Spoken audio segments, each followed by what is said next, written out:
우리 양쪽 옆에 분들과 함께 인사하겠습니다. 믿음으로 승리합시다. 오늘은 어린이 주일입니다.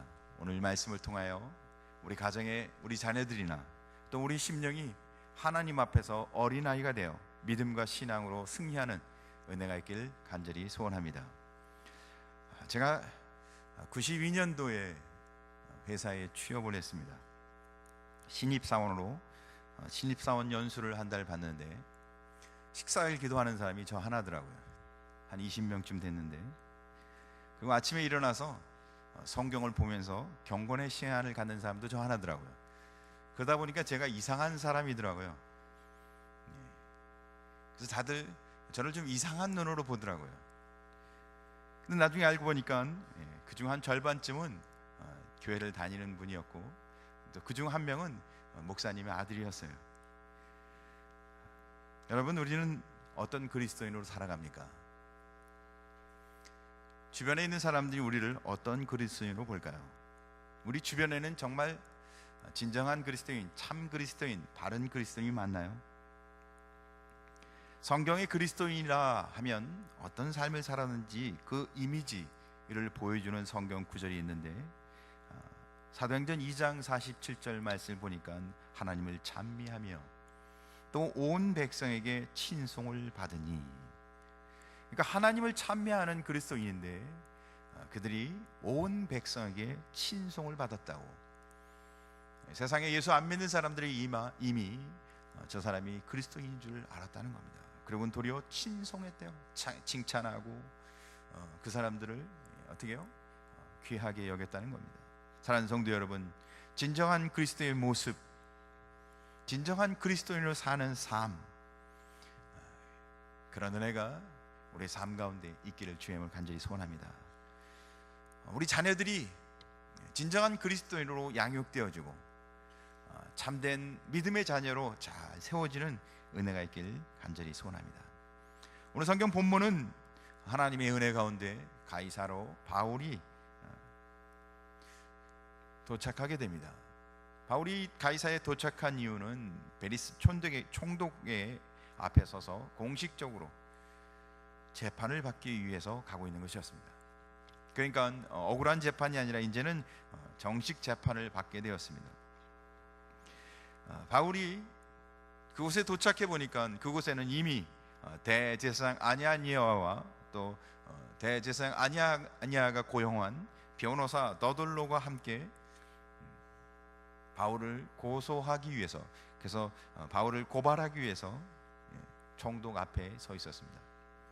바울을 고발한 내용은 세 가지였습니다. 첫째는 바울이 소요를 일으켜서 백성들을 이렇게 분란을 일으켜서 로마의 평화를 위협했다. 두 번째로는 바울이 나사렛 이단의 괴수다. 세 번째는 성전을 더럽혔다는 이유로 고소를 당합니다. 사실 이 모든 건 다 거짓말입니다. 꾸며낸 이야기였습니다. 정말 바울이 억울하죠. 거짓말로 꾸며낸 일로 지금 고소를 당하고 있으니까. 그래서 오늘 성경 본문은 그리스도인이 이런 억울한 일을 많이 당합니다. 그 부분을 찾아보기 위해서 성경 본문을 보는 건 아닙니다. 이 억울한 일을 당하고 있는데 그 억울한 일에 당하는 그 고소의 내용을 가만히 살펴보니까, 그 고소당하는, 바울이 지금 고소당하고 있는 그 제목을 가만히 조금 더 깊이 살펴보니까 그 모습은, 그렇게 사는 것은 진정한 그리스도인의 모습이라는 것이었습니다. 그래서 오늘 성경 그 고소당한 그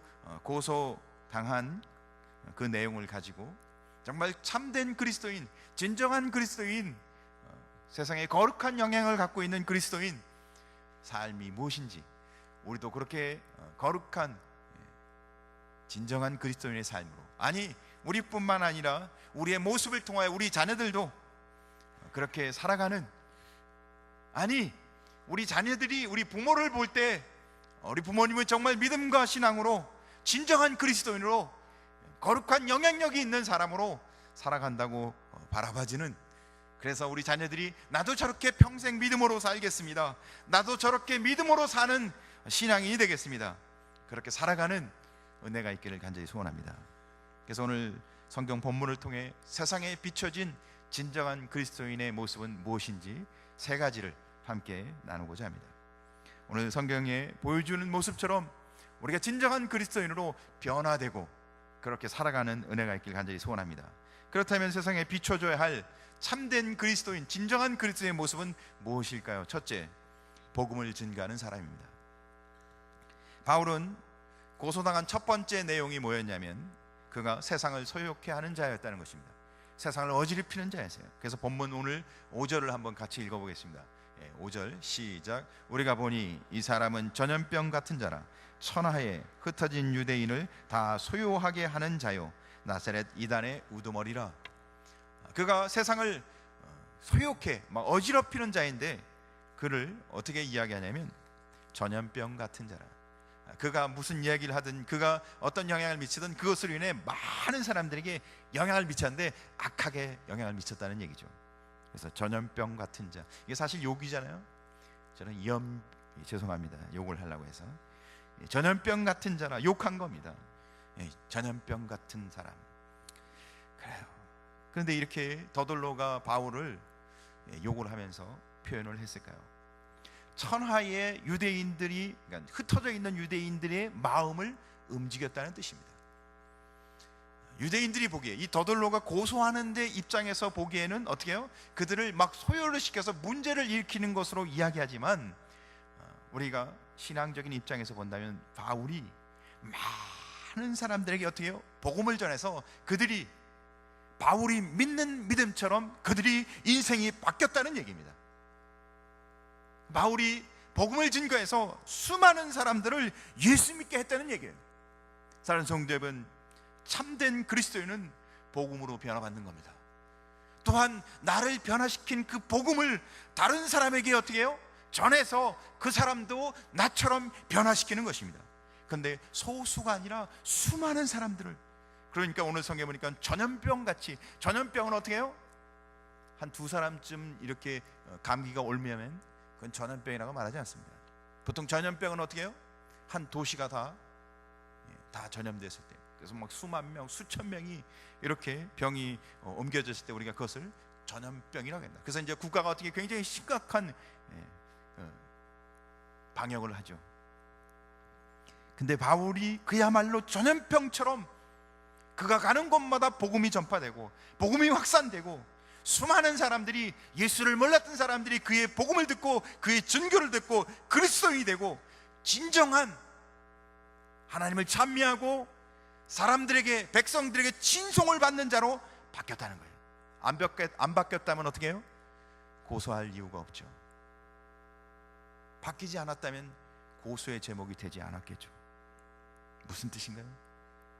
바울이 복음을 전하니까 그 복음을 듣는 사람들이 바뀌었다는 겁니다. 그들의 인생이 바뀌고 그들의 삶이 바뀌고.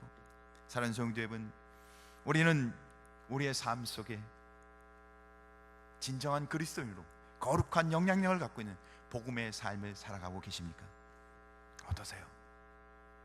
그런 영향력이 있나요? 아니, 그러긴커녕 복음을 전하는 것조차 부담스럽게 살아가고 있지는 않습니까? 내가 무슨 복음을 전해, 내가 무슨 전도를 살아. 그래서 혹 우리가 제일 많이 두려운 시간이 그 시간이잖아요.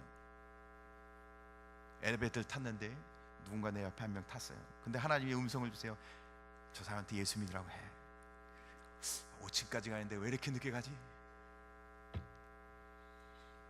현대인들이 그리스도인에 대한 두 가지 부정적인 이미지가 있다고 합니다. 그 첫 번째로는 그리스도인을 만나기만 하면 교회 가라고 전도에 열심을 내서 너무 부담스럽다는 거고요. 또 하나는 전도하는 방식이 굉장히 불쾌하다는 겁니다.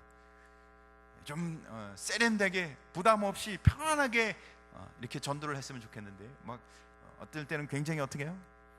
깡짜예요. 뭐 교회 가자고 얘기하고, 나는 그 여행 가야 된다고 무슨 선약이 있다고 했는데도 계속 나오라, 교회를 오라고 얘기하고. 그래요. 수많은 사람들에게 인터뷰를 하면 노방전도 특별히 불쾌하다는 거죠. 길 가는 사람 붙들고 전도지 주고 교회 나오세요, 예수 천국 불신앙 지옥 뭐 이렇게. 긍정적으로 반응을 보인 사람이 거의 한 명도 없을 정도로 다 불쾌하다고 생각합니다. 그러나 복음은 생명입니다. 복음은 사람을 변화시키는 하나님의 능력입니다. 복음이 불쾌한 게 아닙니다.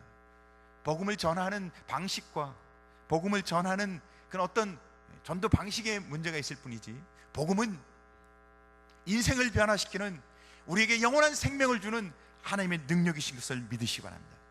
복음 외에는 사람을 변화시키고 복음 외에는 우리를 영원한 생명으로 인도할 길은 없습니다. 근데 바울은 바로 이 복음을 전하는 사람이었어요. 그리고 그 복음을 전해서 세상을 어떻게 해요? 소욕해 하는, 정말 떠들썩해 하고 수많은 사람들을 변화시키는 사람이었다는 겁니다. 진정한 그리스도인은 복음을 통해서 변화받은 사람입니다. 그리고 그 복음을 다시 전하는 사람입니다. 사랑하는 성도 여러분, 진정한 그리스도인은 복음을 통해서 변하고 복음을 전하는 사람입니다. 사랑하는 성도 여러분, 복음으로 진정한 그리스도의 삶을 사는 복된 은혜가 있길 간절히 소원합니다. 한 걸음 더 나아가서 우리 그리스도인이 세상에서 보여줄 참된 그리스도인의 삶은 두 번째, 제목을 한번 보여주시죠. 시작. 그리스도 중심으로 사는 사람입니다. 그래요, 우리는 그리스도 중심으로 살아야 합니다. 더들로가 바울을 고소하는 두 번째 이유는 무엇입니까? 나사렛 이단이라고 합니다. 나사렛 이단의 우두머리, 그냥 이단도 아니고 이단의 우두머리라고 합니다. 뭐 바울이 무슨 우두머리였겠어요? 비웃는 거죠. 오늘 성경 5절을 다시 한번 읽겠습니다. 시작. 우리가 보니 이 사람은 전염병 같은 자라 천하에 흩어진 유대인을 다 소유하게 하는 자요, 나사렛 이단의 우두머리라. 나사렛 이단의 우두머리라. 나사렛 이단이래요. 왜 나사렛이라고 이야기했을까요? 예수 이단 이렇게 표현하지 않고 나사렛 이단이다. 사실 요한복음 1장에 보면 나사렛에서 무슨 선한 것이 날 수 있느냐, 나사렛은 아주 천한 작은 도시였어요. 그러니까 나사렛 이단이라고 말하는 건 비웃고 있는 겁니다. 지금 비아냥거리는 거예요. 무슨 나사렛, 그래 전 나사렛 이단의 우두머리, 아유 부정적으로 표현하고 있는 겁니다. 그러나 나사렛이라는 의미는 메시아, 그리스도라는 의미를 갖고 있습니다. 나사렛은 히브리어로 나츠나트라는 뜻인데, 올리브나무의 뿌리에서 가져온 가지인 네짜르에서 온 말로 메시아를 의미합니다. 그래서 성경에 예수님을 표현할 때 항상 나사렛 예수 이렇게 표현을 합니다. 사도행전 2장을 보니까 이스라엘 사람들아 이 말을 들으라. 너희도 아는 바와 같이 하나님께서 나사렛 예수로 큰 권능과 기사와 표적을 너희 가운데 베푸사. 예수님이 어디 사람이라고요? 나사렛 메시아 예수를 계속 이야기하고 있습니다. 사도행전 4장도 말합니다. 너희와 이 이스라엘 백성들은 알라. 너희가 십자가에 못 박고 하나님이 죽은 자 가운데서 살리신 나사렛 예수 그리스도의 이름으로 이 사람이 건강하게 되어 너희 앞에 섰느니라. 나사렛 예수. 성경은 계속해서 예수님이 어디 출신이요? 어디 사람이라고요? 나사렛 예수. 자, 그렇다면 아나니아의 사주를 통해 더들로가 바울을 고소하는데 제목이 뭐라고요? 바울은 나사렛 이단의 우두머리라고. 그러니까 말을 다시 표현을 바꾼다면 나사렛 이단이라는 말은 예수에 미친 사람이라는 뜻이에요. 예수 중심으로 사는 사람. 바울은 철저하게 예수를 위해 사는 사람. 바울은 철저하게 예수 그리스도를 위해 사는 사람이라는 뜻이 아닙니까? 사랑하는 성도님은, 진정한 그리스도인은 철저하게 그의 모든 삶, 그가 가정에 자녀들과 함께 있든 직장에 회사에서 근무를 하든 교회에서 신앙생활을 하든 그의 모든 삶이 다 철저하게 그리스도 중심으로 살아가는 삶. 그래서 그를 고소하기를 나사렛 이단의 우두머리라 고소당할 만하지 않습니까?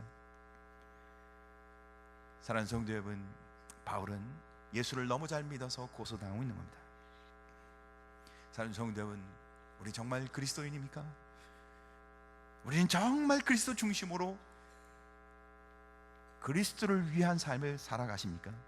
갈라디아서 2장 20절 말씀에 우리가 어떻게 사는 것이 그리스도 중심, 그리스도를 위해 사는 것인지를 말씀해 주고 있습니다. 한번 성경 구절을 같이 보겠습니다. 시작. 내가 그리스도와 함께 십자가에 못 박혔나니 그런즉 이제는 내가 사는 것 아니요 오직 내 안에 그리스도께서 사시는 것이라.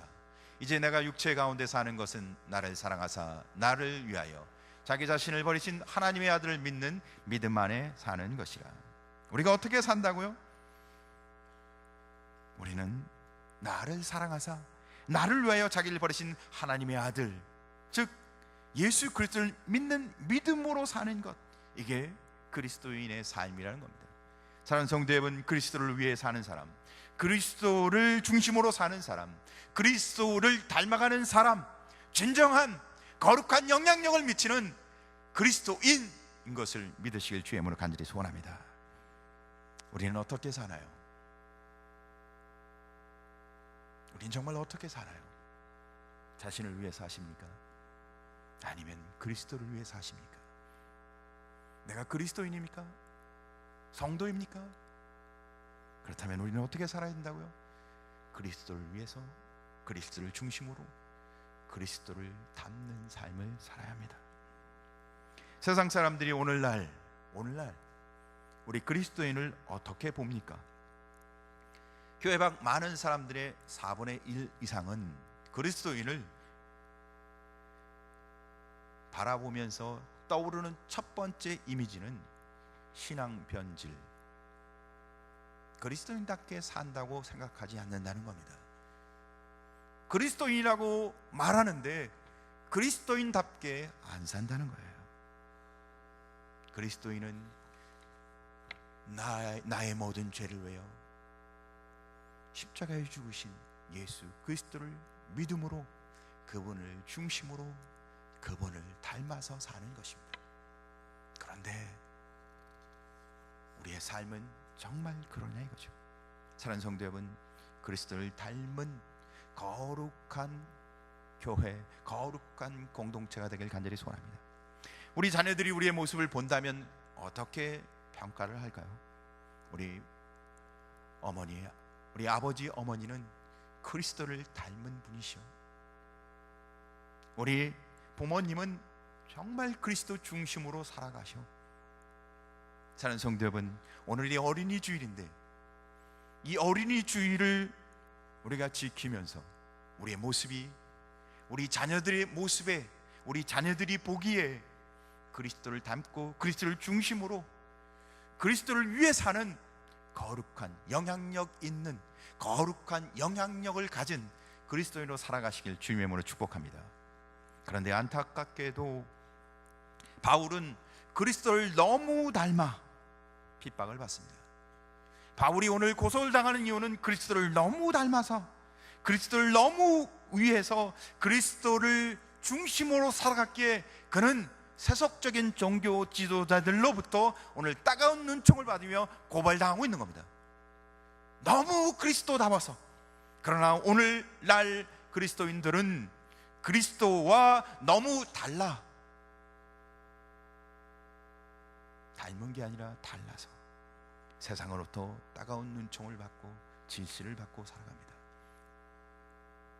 그리스도와는 전혀 관계없는. 사랑하는 성도 여러분, 우리는 정말 그리스도인이라면, 내가 정말 예수를 믿고 우리의 마음속에 예수님을 영접한 그리스도인이라면, 내가 정말 예배를 드리며 예수 그리스도가 나의 구주로 고백하는 거룩한 성도라면 우리의 날마다의 삶 속에서 그리스도를 위하여, 그리스도를 중심으로 그리스도를 닮아가는 거룩한 영향력 있는 성도가 되시길 주의 이름으로 축복합니다. 마지막으로 세상에 우리에 보여줄 그리스도인의 삶, 진정한 삶, 세 번째, 영혼을 지극히 사랑하는 사람. 더돌로가 바울을 고소한 세 번째 이유는 성전을 더럽혔다는 것이었습니다. 오늘 성경 본문 6절에 보니까 이렇게 기록되어 있습니다. 시작. 그가 또 성전을 더럽게 하려 함으로 우리가 잡아싸우니. 성전을 더럽힌 것으로 인해서 그를 잡았다는 거예요. 그리고 성전을 더럽힌 것으로 인해 고소한다는 겁니다. 성전을 더럽히는 것은 율법에 어긋나는, 이게 당연히 어떻게 해요? 죽을 일이었습니다. 사도행전 21장 28절을 보니까 이렇게 기록되어 있습니다. 한번 같이 읽겠습니다. 시작. 외치되 이스라엘 사람들아 도우라. 이 사람은 각처에서 우리 백성과 율법과 이곳을 비방하여 모든 사람을 가르치는 그자인데 또 헬라인을 데리고 성전에 들어가서 그 거룩한 곳을 더럽혔다 하니. 그러니까 바울이 어떻게 해요? 헬라인을 데리고 성전에 들어갔다는 거예요. 그래서 거룩한 곳을 더럽혔다는 겁니다. 이건 거짓말이었어요. 왜냐하면 바울은 성전에 이방인을 데리고 들어간 적이 없기 때문입니다. 근데 어쨌든 그런 오해를 지금 사고 있다는 거예요. 거짓말인데 이렇게 고소를 당하고 있다는 건 이미 유대인들이 그를 오해하고 그렇게 죄를 지었다고 인정하고 고소하고 있다는 겁니다. 근데 오해를 왜 샀을까? 성경 21장 사도행전 성경 21장 29절을 한번 같이 읽어보겠습니다. 자, 시작. 이는 그들이 전에 에베소 사람 드로비모가 바울과 함께 시내에 있음을 보고 바울이 그를 성전에 데리고 들어간 줄로 생각함이로라. 생각함이로라, 추측이잖아요, 그죠? 근데 뭘 추측했다고요? 이전에 보니까 바울이 이방인 드로비모라는 사람과 함께 예루살렘 시내를 거니는데 이 성전 가까이까지 왔던 거예요. 당시에는 이방인과 유대인들은 가까이 하지 않았어요. 말도 하지 않고 상종하지 않는데 어떻게 이방인을 데리고 성전 근처까지 와서 이렇게 시내를 아주 다정하게 보니까, 그러니까 어떻게 해요? 오해 살만 일을 한 거예요. 실제로 들어가진 않았지만 생각함이라, 그러니까 오해를 샀는데 단정해버린 거예요. 저건 분명히 성전 들어가서 성전을 더럽혔을 것이다. 근데 바울은 그가 어떤 사람입니까? 율법에 아주 정통한 사람이었습니다. 그러니까 법을 어기는 것과 어기지 않는 것이 무엇인지를 정확하게 아는 사람이었어요. 가말리엘 문화생에서 굉장히 수지였습니다. 근데 그가 성전에서 죄가 뭔지를 몰랐겠어요? 다 알고 있었어요. 그는 현명한 사람이었기 때문에 드로비모 이방인을 데리고 성전 근처에 서성거리는 것조차도 아마 그렇게 사람들이 자기를 오해할 것이라고 이미 다 알고 있었어요. 오해할 줄도 알면서, 자기가 그 오해를 당할 줄을 알면서도 왜 그렇게 했을까요? 중요한 건 그거겠죠.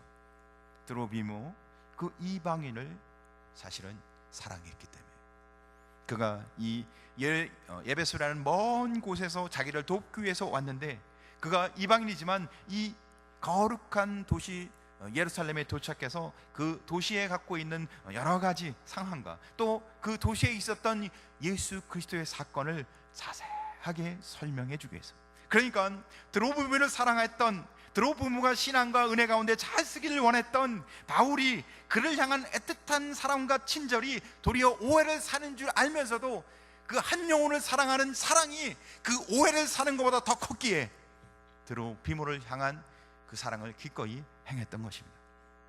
오해를 살 줄 알면서도. 결국 오해를 사게 돼서 바울은 어떻게 됩니까? 아주 고생을 하죠. 험난한 삶을 삽니다. 2년 동안 가이사랴 감옥에 갇히고 또다시 로마에 가서도 또한 2년 동안 험난한 세월을 보내게 됩니다. 너무 힘들었죠.